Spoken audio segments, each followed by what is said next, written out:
Allah. La ilaha illallah Muhammad Rasulullah sallallahu alaihi wasallam.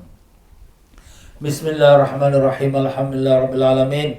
Allahumma salli wa sallim barik ala sayyidina Muhammad wa ala alihi wa sahbihi wa sallim. Allahumma aftah alaina wa ala dhurriyyatina futuhal arifin. Allahumma 'allimna ma yanfa'una wa anfa'na bima 'allamtana wa zidna 'ilma. Allahumma ya mu'allima Ibrahim 'allimna, ya mufahhima Sulaiman fahimna. Subhanaka la 'ilma lana illa ma 'allamtana innaka antal alimul hakim. ولا حول ولا قوة إلا بالله العلي العظيم. إلهنا أنت مقصودنا ورضاك مطلوبنا. أعطنا محبتك ومعرفتك. وصلى الله على سيدنا محمد وعلى آله وصحبه وسلم والحمد لله رب العالمين. Muslimin dan muslimat rahimakumullah. Alhamdulillah syukur kita pada Allah Ta'ala. Dengan limpah kurnia taufik hidayahnya telah dikurniakan kita kesempatan untuk sama-sama mengikuti pengajian kita Al-Hikam di Masjid Al-Istighfar Pasiris, Singapura pada malam Jumaat yang penuh rahmat dan barakah ini. Tuan-tuan dan puan-puan sekalian semua, apa khabar? Alhamdulillah, mudah-mudahan Allah panjangkan umur dalam sihat walafiat, ditanamkan iman dan taqwa, dibukakan pintu ma'rifat, dimatikan dalam iman, dalam Islam, dalam husnul khatimah, dan ditemukan kita dengan Rasulullah sallallahu alaihi wasallam, mendapat barakah dan syafaat baginda. Allahumma amin ya rabbal alamin. Ya para jemaah sekalian, menyambung kembali kita dalam kitab hikam. Mereka ada kitab hikam yang lama, bolehlah mereka buka di muka suratnya ke 82 ya, 82 ya, muka surat 82. Mereka yang ada kitab yang baru mungkin tak sampailah muka surat 82. Pokoknya pada tajuk tanda hati yang mati. Tanda hati yang mati. Pada kalam hikmah yang ke-58. Jadi siapa yang kitab baru tu tengoklah tanda hati yang mati pada kalam hikmah yang ke-58. Ya muslimin dan muslimat rahimakumullah. Pelajaran kita yang lepas, kita telah dipesan oleh Tuan Guru kita Al-Imam bin Athaillah Iskandari, jangan kita tinggalkan zikir. Walaupun kita zikir itu dalam keadaan lalai. Karena zikir ni dia merupakan makanan rohani untuk hidupkan rohani kita. Untuk hidupkan hati kita, jiwa kita. Kalau kita zikir itu kita lalai, maka itu lebih baik daripada langsung tak zikir. Sebab bila kita tak zikir, lidah kita gunakan untuk apa? Untuk yang sia-sia, cakapan yang tak ada faedah. Lebih-lebih takut nanti masuk pula mengumpat, mengata, fitnah. Kan lebih baik dia berzikir. Jadi dengan zikir itu dapat hindarkan pasukan dosa-dosa itu. Dan insya-Allah mudah-mudahan walaupun sekarang dia lalai, tapi Allah Ta'ala bukakan hati dia. Dapat dia rasa khusyuk. Nanti dibukakan lagi hijab. Dapat dia merasakan kemanisan dalam dia berzikir. Buka lagi hijab. Semoga hati dia itu tenggelam dengan Allah Ta'ala. Mendapatkan ma'rifatullah. Wa ma dzalika 'ala Allah bi'aziz. Dan tidaklah yang demikian itu menjadi berat bagi Allah Ta'ala. Dia Maha berkuasa. Tetapi awas, kalaulah kita langsung tak ada zikir, zikir zahir pun tak ada, hati pun tak zikir, ini akan menjadikan kita punya hati ni tak ada makan. Rohani kita tak ada makanan. Bila tak ada makanan, mati. Maka inilah dia tajuk kita pada hari ini, di mana Al-Imam bin Athaillah Iskandari rahimahullah ta'ala, semoga Allah SWT tinggikan darjatnya dan melimpahkan rahmat pada rohnya, dan semoga Allah Ta'ala juga meninggikan darjat tuan penterjemah kitab ini Ustaz Salim Baharasi, dan ditinggi dan dikurniakan rahmat pada rohnya. Dan kepada kedua-dua guru kita itu kita hadiahkan suratul Fatihah. A'udzubillahi minasyaitonir rajim. Bismillahirrahmanirrahim. Alhamdulillah rabbil alamin arrahmanir rahim maliki yaumiddin. Iyyaka na'budu wa iyyaka nasta'in ihdinas siratal mustaqim. Siratal ladzina an'amta 'alaihim ghairil maghdubi 'alaihim waladdallin. Maka berkata Al-Imam bin Athaillah Iskandari rahimahullah ta'ala, wa nafa'ana Allah bikum fid darani amin. Min alamati mautil qalbi adamul huzni ala ma fataka minal muwafiqat wa tarkun nadami ala ma fa'altahu min wujudiz zallat. Artinya, Sebahagian daripada tanda matinya hati, iaitu jika tidak merasa sedih, tidak rasa susah hati kerana tertinggalnya suatu amal perbuatan kebaikan.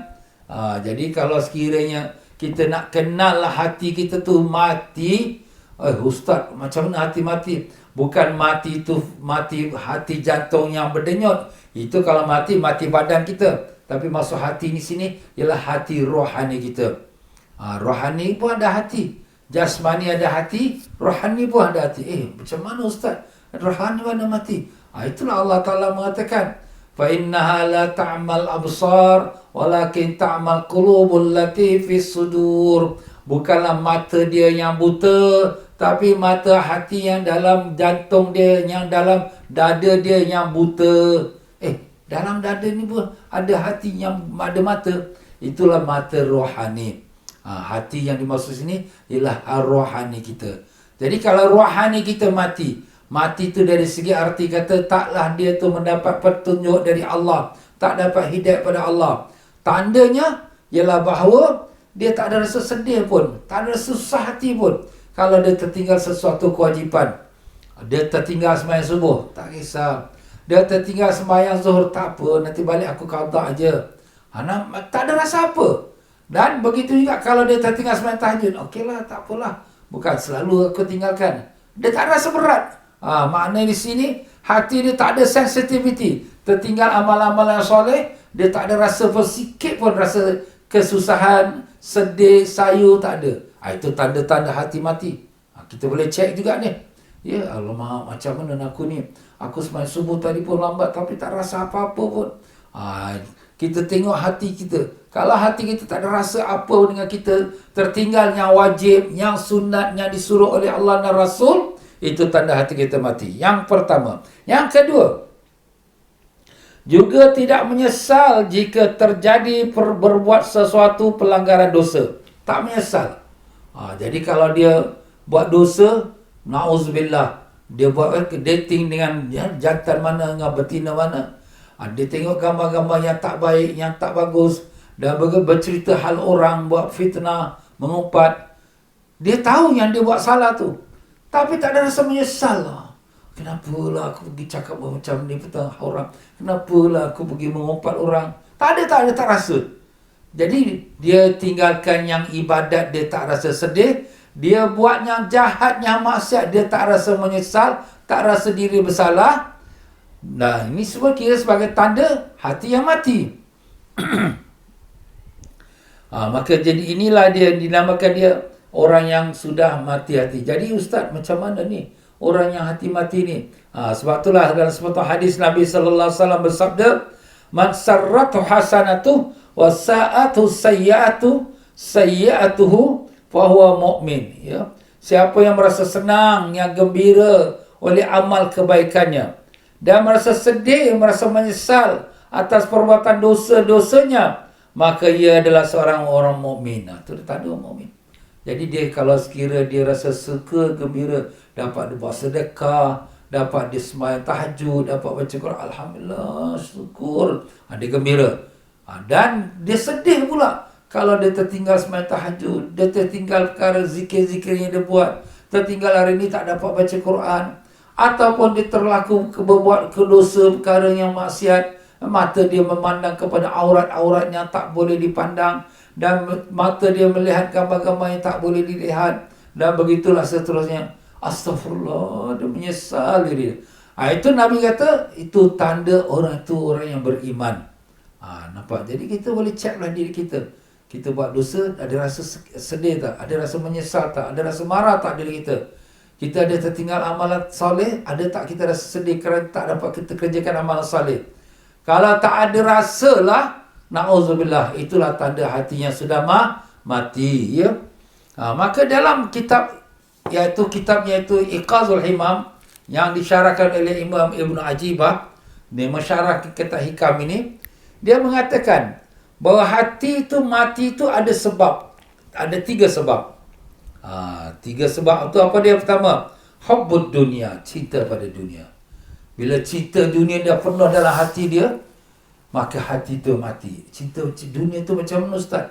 Cinta dunia, kejar untuk dapat kelebihan, dapat gajinya lebih, dapat nama, dapat pangkat, dapat kedudukan, dapat sanjungan, dapat pujian. Pokoknya semua keduniaan. Tak kira lah halal haram yang dia buat tu boleh ke tak boleh. Tak kira lah waktu sembahyang tu buat ke tak buat, tak apa. Tak kira lah perkara itu yang Allah Ta'ala tegar ke tak tegar. Tak ada, tak kisah. Itu hubbud dunia. Jadi kalau pertama, ini menjadikan kita punya hati mati. Sebab tu Nabi kata, hubbud dunia ra'su kulli khati'ah. Cinta pada dunia itu adalah merupakan kepala, ibu sekalian dosa. Dosa semua yang berlaku kenapa? Kerana hati kita cinta pada dunia. Itulah dia tuan-tuan dan puan-puan rahimakumullah. Ya Allah, ya Tuhan kami, lepaskanlah hati kami daripada cinta pada dunia, ya Allah, dan isikan hati kami hanya cinta padamu, cinta pada Rasulmu, cinta pada amal-amal yang mendekatkan kami, cinta padamu ya Rahman, dengan berkat syafaat Nabi Rasulullah SAW. Amin ya Rabbal Alamin. Yang keduanya, sebabnya hati itu mati, al-ghafla an zikrillah, lalai daripada zikrullah. Itu sebab pelajaran kita lepas, Imam Ibnu Athaillah pesan, jangan tinggalkan zikrullah. Jadi bila zikir tu tak ada, makanan rohani tak ada. Bila makanan rohani tak ada, mati dia. Jadi bila mati, dia tak tahu nak buat. Yang halal pun dia tak, maaf kata, yang haram pun dia langgar, yang Allah Ta'ala suruh pun dia tinggalkan. Itu dia, ya. Iaitu zikrullah. Yang ketiga, sebab hati itu mati, irsalu jawari fi ma'asillah, membiarkan kita punya anggota kita dalam maksiat kepada Allah. Mata kita tengok maksiat, telinga kita dengar maksiat, lidah kita cakapnya maksiat, kaki kita jalan ke tempat maksiat, tangan kita menyentuh kepada anggota orang yang bukan mahram kita yang maksiat. Jadi dia bebaskan diri dengan maksiat. Tak peduli Allah kata jangan, oh ini tak apa, oh ini tak apa. Na'udzubillah. Ingat, 3 perkara yang menjadikan hati kita mati. Hubbud dunia, cinta pada dunia, ghafla an zikrillah, iaitu lalai pada zikrullah, dan yang ketiganya irsalu jawari fi ma'asillah, membiarkan anggota kita dalam maksiat pada Allah. Mudah-mudahan ya Allah, selamatkanlah kami daripada sekalian sebab yang menjadikan hati kita mati ya Allah. Bantulah kami ya Rahman dengan berkat syafaat Nabi Rasulullah SAW. Amin ya Rabbal Alamin. Ni jam kita tak nampaklah dia kesan dia. Tapi apabila kita hati dah mati, maksiat kita bermarajalela, kita punya ibadat taat pun dah tak ada lagi kita lakukan ataupun campak-campik saja. Bila nanti kita menyesal? Besok nanti bila mati dalam kubur baru kita menyesal. Jangan nak tunggu hari kiamat. Belum hari kiamat dalam kubur lagi ni. Na'udzubillah, dihempit kita tubuh badan kita sampaikan tulang belulang kita mencekam antara satu sama lain. Na'udzubillah. Jadi saat itu dah menyesal pun dah tak guna. Harta yang dia kumpul penat lelah, kejar, kerja siang malam, fikiran dia tu nak pecah-pecah kepala, nak fikirkan nak dapat keuntungan, tapi semua tinggal dan dia mati hanya kain kapan saja di badan dia. Allah. Itulah orang manusia yang akan rugi. Sebab itulah Sayyidina Ali kata, hidup dunia ini adalah mimpi. Segala kesenangan kita ni mimpi saja. Dan bila orang tu mati, barulah dia tersedar. Dah tersedar, dah masuk dalam kubur. Nak buat apa? Tak boleh buat apa-apa lagi dah. Dah, semua apa yang dia mimpi tu semua dah habis dah. Dah tak ada lagi lah kenang-kenangan, tak ada ingat lagi dah. Yang dia sekarang hadapi ialah azab. Na'udzubillah zalim. Allahumma ya Allah, Tuhan kami, jauhkan kami daripada matinya hati ini ya Allah. Hidupkan hati kami dengan Kau ya Allah. Jadikan hati kami hati yang penuh dengan ma'rifat padamu ya Rahman, dengan berkat syafaat Nabi Rasulullah SAW. Amin ya Rabbal Alamin. Dan bagaimana kita nak mengenal hati kita tu hidup? Maka berkata Al-Imam Ibn Ajibas ini, sebab hati itu boleh hidup ada 3 sebab. Ya. Pertama, az-zuhdu fid dunya. Zuhud kita dalam dunia. Apa makna zuhud? Tidak ada rasa kasih sayang cinta pada dunia, tak ada. Dunia ni alhamdulillah lah, apa yang ada syukurlah. Habis ustaz saya kena potong gaji, tak apalah. Apa yang awak dapat itu sudah, kita hiduplah. Dulu boleh makan ayam, boleh makan daging, sekarang makan nasi sambal belacan, tak apalah. Alhamdulillah, itu pun nikmat. Nah, begitulah kita dalam hidup dunia ni sederhana. Lebih kurang, very simple life. Tak payah kita fikir-fikir nak jadi macam orang kaya tu, billionaire, tak payah. Kalau Allah kurnia kita, alhamdulillah. Kalau tidaklah, jangan kita bermati-matian. Seperti mana setengah-setengah orang sekarang ini bermati-matian, buka sana syarikat, buka sini syarikat, nak itu nak ini lagi. Allah, akhirnya mati satu apa pun tak bawa, melainkan kapan saja. Allahu Akbar. Itulah pertama, zuhud dalam dunia. Yang kedua, sebab yang boleh hidupkan hati kita ni, hidupkan hati itu dengan ma'rifat, hidupkan hati kita dengan kerohanian kepada Allah, iaitu al-ishtighalu bi zikrillah, sibuk diri kita dengan zikrullah. Itu dia tuan-tuan. Jadi zikir tu jangan lepas. Dah kita zikir waktu pagi, waktu petang, sampai kita berjalan pun zikir astaghfirullah, astaghfirullah, astaghfirullah. Tapi yang bagusnya kita ikatkan diri kita. Ikat macam mana Ustaz? Kita kena buatkan satu, kita kata amalan. Setiap hari aku mesti habis 1000 selawat Nabi SAW. Jadi dia mana-mana jalan pun selawat. Macam Ustaz, takkan kita nak buat tasbih kita tengah-tengah jalan, nanti orang kata kita gila kan buat tasbih tengah-tengah jalan. Bukan macam tu. Awak zikirlah pakai kalkulator kecil saja, letak kat jari saja. Jadi kat jari subhanallah, Allahumma salli alaihi wasallam, Allahumma salli alaihi wasallam. Macam tu saja. Tengok, ni dah 999. Alhamdulillah, tambah satu lagi 1000. Boleh, bukan tak boleh, boleh. Kita nak 1000 daya, tak nak 1000 dalih. Bukan nak kena duduk atau tikar sembahyang tu, tidak boleh. Sambil kita driving, sambil kita kat dapur, sambil kita bekerja kat pejabat, kita boleh baca selawat terus. Jadi kita ada ikat. Kalau kita tak ikat, aku dah selawat juga, tapi tak tahu berapa banyak. Macam tu juga kita kata istighfar. Aku satu hari mesti nak ambil 500 istighfar. Astaghfirullah, astaghfirullah, astaghfirullah, astaghfirullah. Jadi ada ikatan dia. Itu kita kena buat macam tu lah. Itu kalau orang nak sungguh-sungguh lah. Kalau sekiranya orang, Ustaz, saya ni baru nak belajar tasawuf, Ustaz dah suruh macam ni, tak larat lah saya. Okey, kita mula sikit-sikit. Pagi kita buat 100 istighfar, astaghfirullahalazim, dan kita buat 100 selawat, dan kita buat 100 tasbih, subhanallah, alhamdulillah, wa la ilaha illallah, Allahu akbar. Petang atau lepas maghrib 100 kali istighfar, 100 kali selawat, dan 100 kali tasbih, subhanallah, alhamdulillah, wa la ilaha illallah, Allahu akbar. Kita kena buat jadual lah. Siapa yang ada ambil tarikat, ada ambil ijazah dengan syekh-syekh dia, amalkan apa yang dia telah ambil ijazah itu, ya. Itu yang kedua. Cara nak hidupkan hati, pertama zuhud fid dunia, zuhud daripada dunia. Keduanya sibuk dengan zikrullah, basahkan lidah dengan zikrullah. Dan yang ketiga, sohbatu awliyaillah, berteman dengan awliyaillah, kekasih-kekasih Allah. Kekasih Allah tu mana kita kenal, Ustaz? Kita pun tak tahu. Tak apalah, kita tengok pada zahir. Orang yang soleh, orang yang baik, orang alim. Kita kawan dengan dia. Tapi bila kita kawan dengan orang baik-baik, kita pun hati pun je lembut, jadi nak ikut macam dia. Kalau kita kawan dengan, na'udzubillah, orang yang jahat-jahat, kita pun terikut juga. Seperti mana dicontohkan, bahawa Nabi mengatakan kalau kita kawan dengan orang jahat, seperti kita duduk di tepi orang yang sedang membakar besi. Bakar besi, percik api dia. Tak banyak sikit, 1-2 lubang kena kat baju kita. Alamak, dah berlubang dengan baju ni. Pasal kau dekat sangat depan orang yang bakar besi tu, apa kau dekat dengan dia? Begitulah juga kalau orang yang bersahabat dengan orang yang baik, orang solehin, para ulama, para wali-wali Allah, sepertilah dia duduk dengan orang yang menjual minyak atar. Minyak atar wangi. Kita duduk sebelah dia, kita tak pakai minyak atar. Orang kata, wangi abang, kau pakai minyak atar. Aku tak pakai minyak atar. Tapi kerana duduk sebelah kawan yang jual minyak atar, bau wangi dia pergi pada kita. Itulah ibarat tuan-tuan dan puan-puan, ya. Jadi kita nak kawan pun kita pilih lah. Ingat, 3 perkara yang menghidupkan hati kita. Apa dia? Zuhud fid dunia. Zuhud dalam dunia. Tak ada cinta pada dunia. Yang kedua, al-ishtighalu bi zikrillah. Sibuk dengan zikrullah. Yang ketiga, sahbatu awliyaillah, berteman dengan kekasih-kekasih Allah, maupun para ulama, maupun para solehin, orang-orang yang beramal. Kita berkawan dengan mereka. Ustaz, manalah kita nak tahu orang tu orang wali ke tak apalah, kita tengok zahir. Orang ni sembahyang bagus, orang ni belajar agama. Kita kawan dengan dia.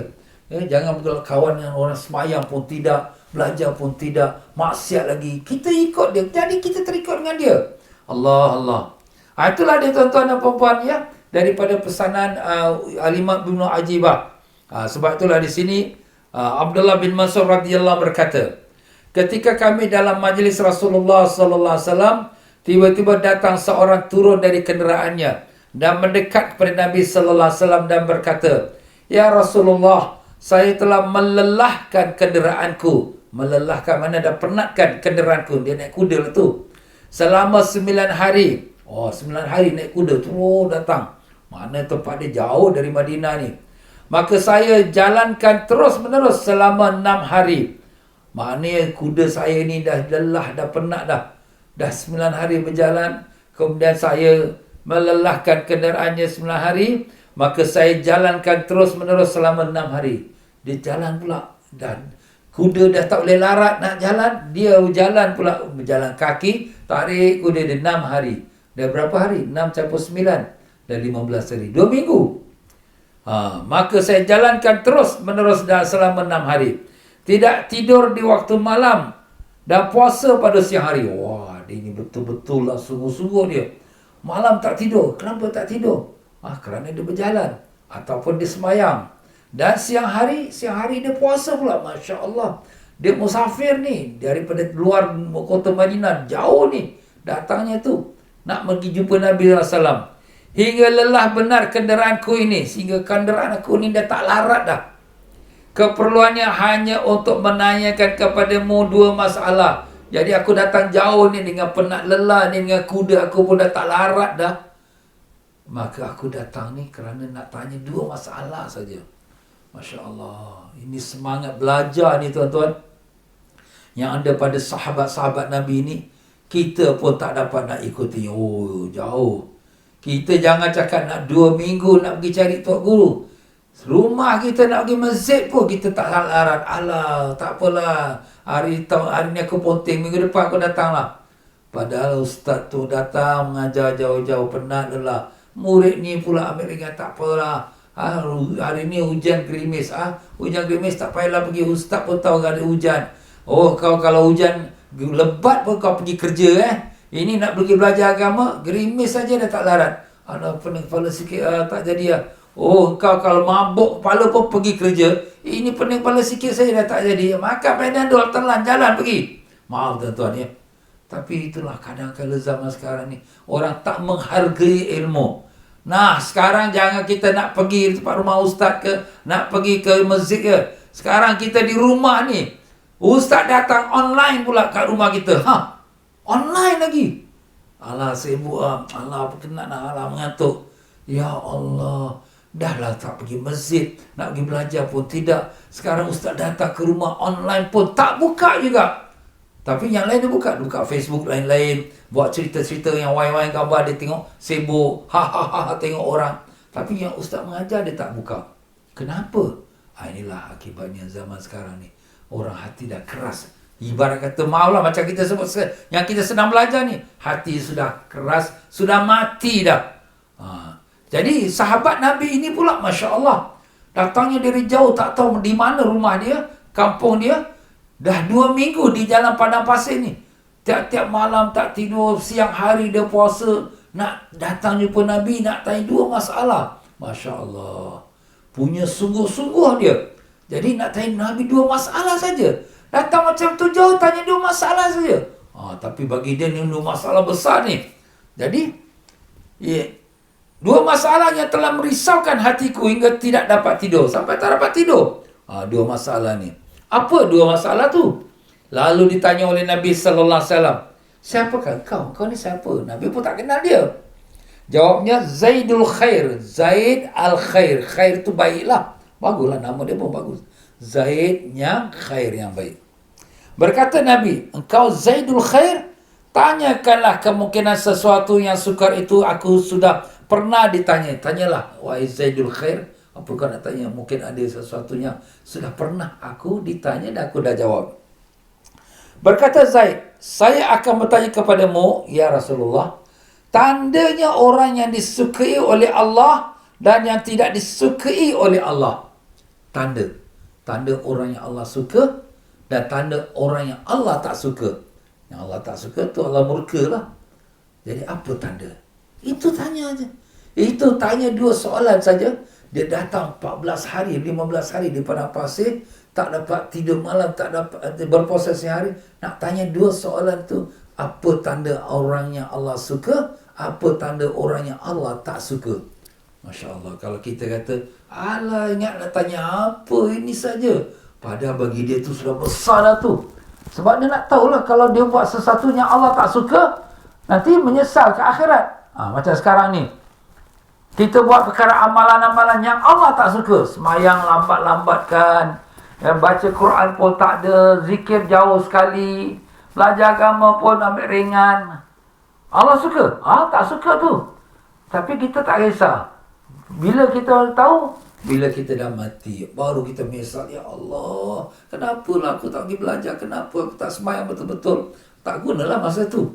Jadi itulah. Jadi dia bertanya 2 perkara. Jawab Nabi SAW. Untung. Jadi maksudnya untung ni, baguslah engkau. Memang kau ni orang yang Allah Ta'ala nak berikan kelebihan, kebaikan.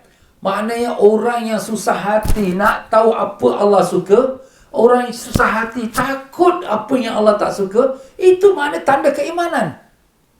Sekarang kita nak buat ni. Ini Allah Ta'ala suka ke tak suka ni? Ini Allah tak suka ni, benda ni haram. Tak mau. Bagus tak? Baguslah. Makna kita jaga perintah Allah. Kita pun kata, ini ibadat ni Allah Ta'ala suka tak? Ini Allah Ta'ala suka ni. Okey, mari kita buat. Bagus tak? Baguslah. Kita buat perkara yang Allah suka. Jadi Nabi kata, untung orang ni. Makna Allah bagi dia hidayat. Allah bagi dia hidayat untuk nak ambil tahu apa amalan yang Allah suka dan apa amalan yang orang yang Allah Ta'ala tak suka. Jadi Nabi nak tanya balik pada dia. Ini cara Nabi berdakwah. Nabi punya dakwah ni bukan dari one way saja.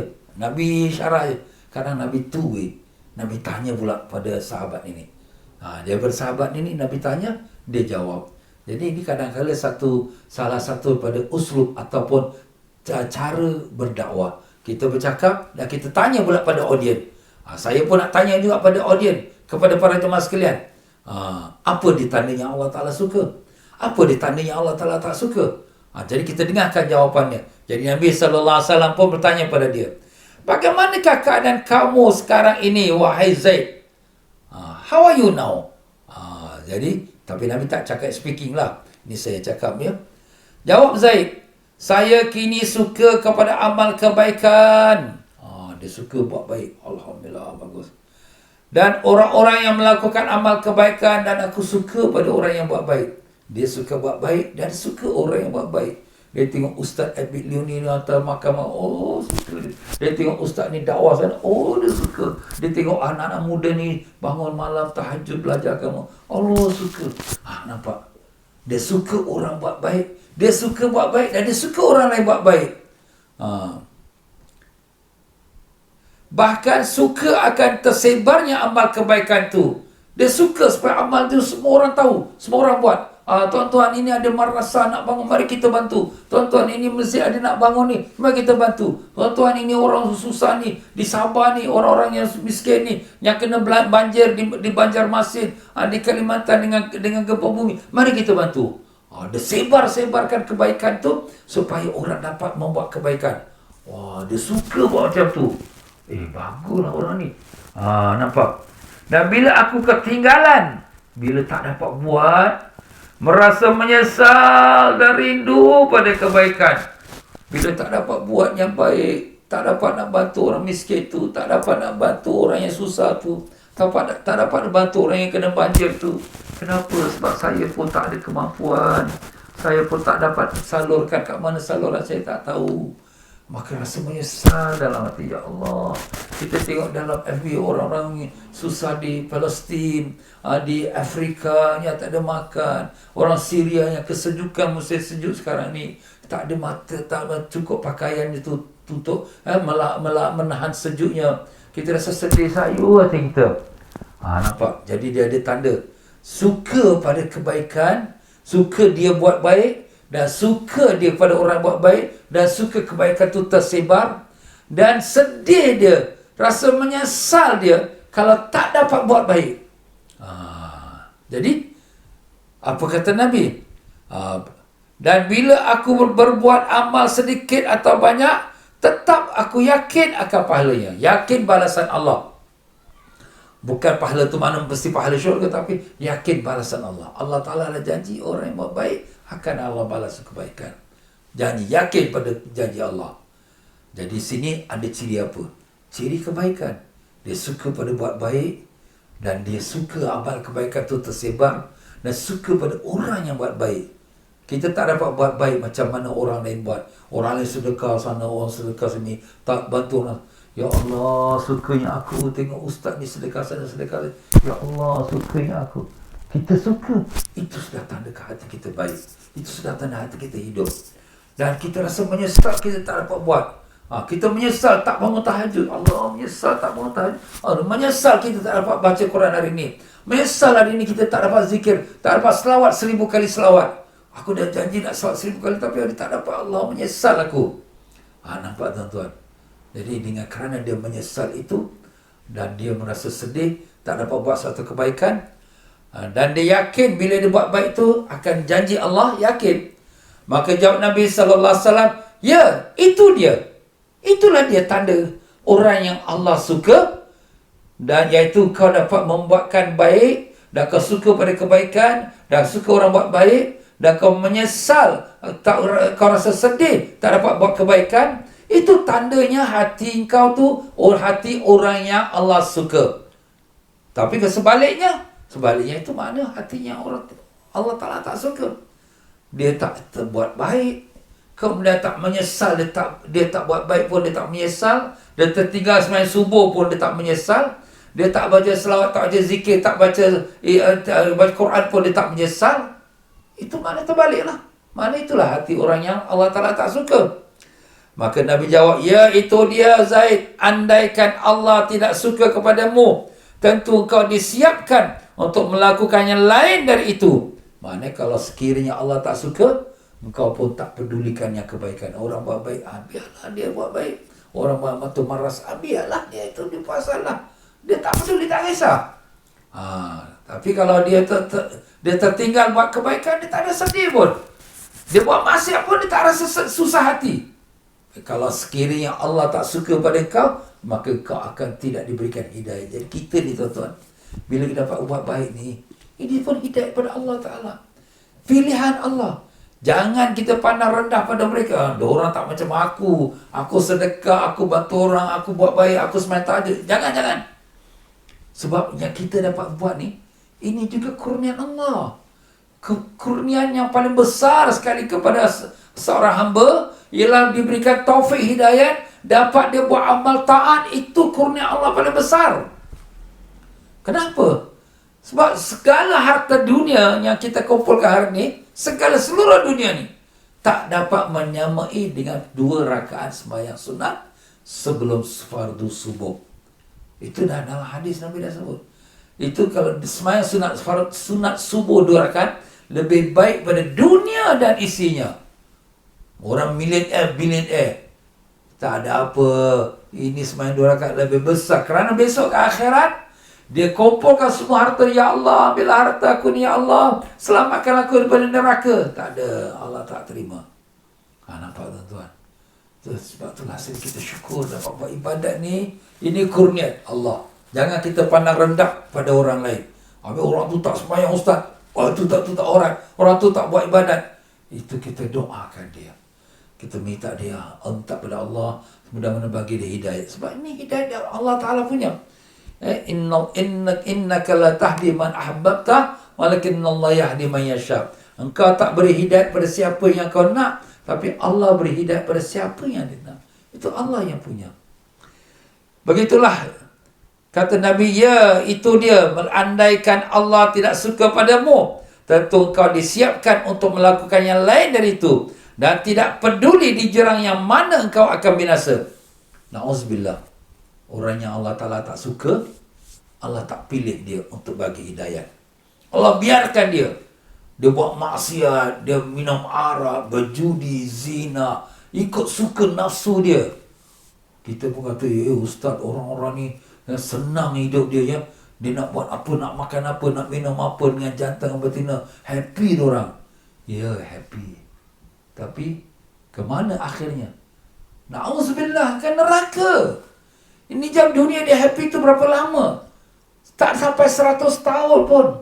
Kalau umur dia sekarang 40 tahun, hidup lagi 20 tahun, kalau panjang umur, mati habis. Habis dalam 20 tahun saja. Besok dah mati, na'udzubillah, neraka yang menantikan dia. Menyesal tak sudah.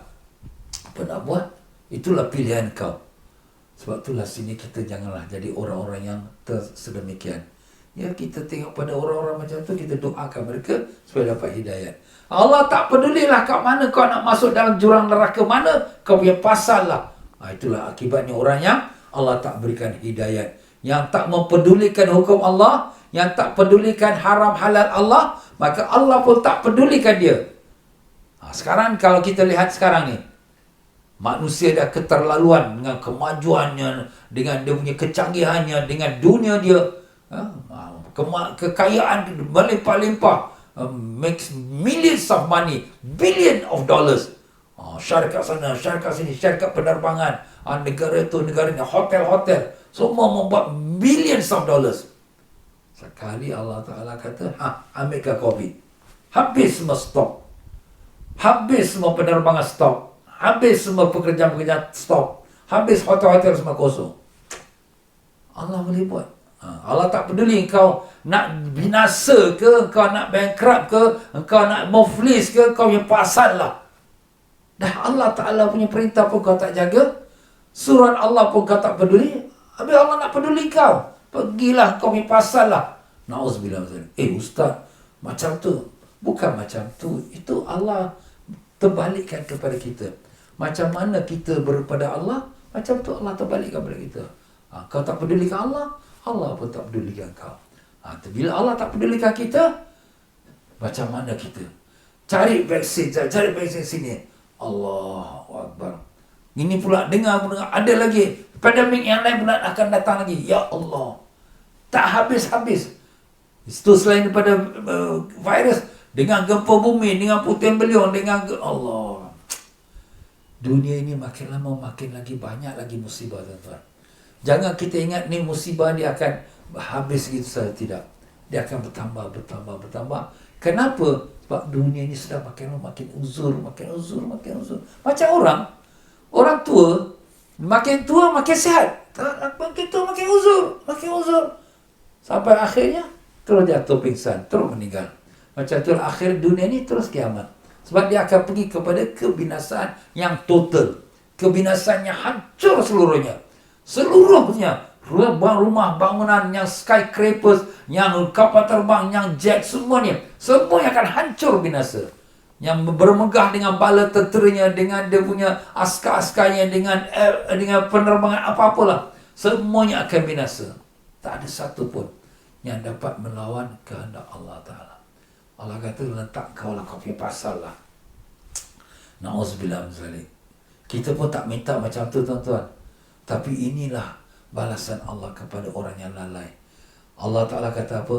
Falamma nasu ma dhukiru bih fatahna alaihim abwaba kulla syai' hatta idza farihu bima utu akhadnahum baghtatan fa idza hum mublisun. Falamma nasu ma dhukiru bih, apabila manusia itu lupa dengan apa yang telah diingatkan pada mereka. Jangan buat ini dosa, ini haram. Jangan buat ni maksiat. Ini perintah Allah, ikut. Tak peduli. Maaf kata sekarang, jantan sama jantan. Betina dengan betina. Haiwan pun tak buat jantan dengan jantan. Ini manusia dah lebih daripada haiwan. Na'udzubillah min zalik.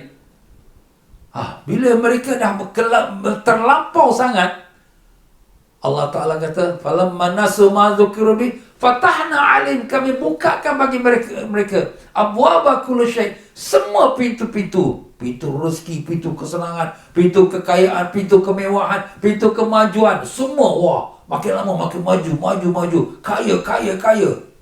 Nampak? Sampai hatta idza farihu bima utu, sehingga mereka tu sangat gembira dengan apa yang mereka dapat. Kita dah kaya, kita milioner, kita dah maju, kita dah moden. Nampak? Ini yang sekarang berlaku ni. Manusia rasa dia dah hebat. Maka apa Allah kata? Akhadnahum baghtatan. Kami ambil mereka secara terkejut. Allah tarik handbrake. Handbrake. Lah tengah lari 150 km per hour. Sekali Allah tarik handbrake. Tercampak. Apa jadi tercampak? Habis semua drop jatuh. Ini yang berlaku sekarang. Allah tak perlu hantar tentera, tak perlu pakai jet, tak perlu pakai bom, tak payah. Cuma pakai kuman yang mata kita pun tak nampak. Walaupun kuman ni orang kata teori itulah teori, ini orang ni buat, itu di pasal lah. Tapi hukumnya ialah dia datang dengan takdir Allah. Dan sekarang kita tengok semua perniagaan stop, ekonomi stop, semua penerbangan stop, semua hotel-hotel besar-besar semua kosong. Dah tak ada lagi kasino semua tak ada lagi. Night club semua dah tak ada lagi. Alhamdulillah kan bagus. Allah tarik brake. Fa'idahum mublisun. Mereka pun menyesal. Tapi menyesal dah tak guna lagi. Itulah dia tuan-tuan. Ya, na'udzubillah. Ya Allah, ya Tuhan kami. Kami mengaku kami banyak dosa. Kami tahu kerana dosa-dosa kami inilah Engkau telah menurunkan penyakit COVID-19 ya Allah. Kami bertaubat kepadamu dari segala dosa-dosa kami ya Allah. Ampunkanlah kami ya Allah. Kalau Kau tak ampunkan kami, siapa lagi yang akan ampunkan kami? Ya Allah, terimalah amalan kami ya Allah. Maafkanlah kami, pimpinlah kami untuk jadi hamba yang Kau ridai. Bukakanlah mata hati kami untuk kami benar-benar insaf. Perbaikilah diri kami nak jadi hamba yang taat padamu ya Allah. Kami tak menjadi hamba dunia, kami tak menjadi hamba manusia. Bantulah kami dapat kami bangun tahajud setiap malam. Bantulah kami dapat baca Quran setiap hari. Bantulah kami dapat mengerjakan amal-amal kebajikan, bersedekah, berkhairan. Bantulah kami dalam menjalankan hidup hari-hari kami. Mudah kurniakan rezeki yang halal lagi diberkati. Berikanlah kami sihat walafiat. Sembuhkanlah penyakit-penyakit kami dan saudara-saudara kami yang sedang sakit ya Allah. Ya Allah, ya Tuhan kami semua, kami yang punya hajat, kabulkanlah semua hajat-hajat kami ya Rahman. Rabbana ya Rabbana atina fid dunya hasanah fil akhirati hasanah wa qina adzabannar. Wa sallallahu ala sayyidina Muhammad wa ala alihi wa sallam. Alhamdulillah rabbil alamin. Allahu Akbar. Maka begitulah Nabi sallallahu alaihi wasallam berkata pada Zaid, kaulah itulah tandanya kau ni orang yang Allah Ta'ala suka. Kalau Allah tak suka, Allah tak akan bagi kau petunjuk. Maka berkata Zaid, cukup. Lalu ia pun berangkat kembali di atas kenderaannya. Masya Allah. Dia dapat jawapan 2 soalan tadi. Dia pun okeylah ya Rasulullah. Terima kasih ya Rasulullah. Dia pun naik kenderaan dia pun berangkat. Masya Allah. Inilah orang yang ikhlas, jujur. Datang daripada jauh, 2 minggu di atas padang pasir. Nak tanya 2 soalan. Dapat jawab dari soalan tu, terus dia pun balik. Masya Allah. Subhanallah. Baiklah tuan-tuan dan puan-puan, sampai sesajalah untuk kita pada malam ini. Ya, insyaAllah. Kalau sekiranya berpanjang umur, sehat walafiat, kita bertemu lagi dalam pelajaran kita yang akan datang insyaAllah. Ya tuan-tuan dan puan-puan rahimakumullah, pengajian kita malam ini merupakan daripada sesi dakwahnya Masjid Al-Istighfar Pasir Ris Singapura. Marilah sama-sama kita menyokong masjid kita dengan kita derma kepada masjid kita dengan nombor akaun yang ada di hadapan kita insya-Allah ya. Dan mereka yang belum ada kitab hikam ini, bolehlah hubungi saya insya-Allah dan boleh kita uruskan untuk mendapatkannya insya-Allah. Sekian saja, sama-sama lah saya pun minta maaf banyak dalam penyampaian saya mungkin tersilap kata, terkasar bahasa. Marilah sama-sama kita baca istighfar. Astaghfirullahalazim. Astaghfirullahalazim. Astaghfirullahalazim. Subhanakallahumma bihamdika asyhadu an la ilaha illa anta astaghfiruka wa atubu ilaik. Ya tuan-tuan dan puan-puan rahimakumullah, pada 20 Jamadil Akhir ini adalah merupakan hari kelahirannya Sayyidatina Fatimah Az-Zahra. Sayyidatina Fatimah Zahra adalah puteri Nabi Rasulullah sallallahu alaihi wasallam pada 20 hari bulan, iaitu 20 hari Jamadil Akhir. Ya, jadi tuan-tuan dan puan-puan ya, hari ini kita dah 22 Jamadil Akhir. InsyaAllah tuan-tuan dan puan-puan pada hari Sabtu ini, iaitu 6 hari bulan, akan ada ceramah mengenai Sayyidatina Fatimah Az-Zahra, puteri Nabi sallallahu alaihi wasallam. Dia bermula pada jam 8 malam daripada beberapa asatizah saya dan juga 2-3 lagi Ustaz pada jam 8 malam. Jangan lupa untuk ikuti FB saya dengan jam 8 malam hari Sabtu 6 hari bulan Februari insya-Allah. Sekian saja. Wabillahi taufiq wal hidayah. Assalamualaikum warahmatullahi wabarakatuh.